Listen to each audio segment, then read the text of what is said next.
नमस्कार मित्रांनो, ही कथा आहे एका अद्भुत स्त्रीची, कानोपात्रा, जिचा जन्म झाला एका गणिकेच्या म्हणजेच दरबारी नर्तिकेच्या घरी, मंगळवेढा येथे. जगाने तिच्यासाठी एकच भविष्य ठरवलं होतं, पण तिच्या मनाने मात्र निवडलं होतं एक वेगळंच जग, आणि त्या जगाचं नाव होतं विठ्ठल. इतकी सुंदर की राजा तिच्यावर मोहित झाला. तिला आपल्या दरबारात आणण्याचा आदेश दिला गेला, पण कानोपात्रा झुकल्या नाहीत. त्या शांतपणे म्हणाल्या, मला हा संसार नको, मला फक्त विठ्ठल हवा.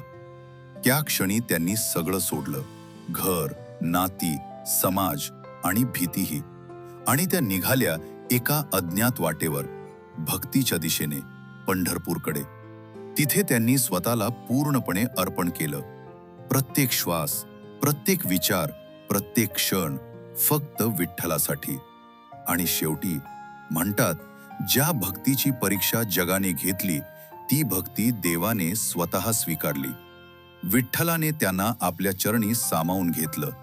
ही कथा आहे बंधनं तोडून स्वतःचा मार्ग निवडणाऱ्या आणि देवाशी एकरूप होणाऱ्या एका अद्भुत स्त्रीची.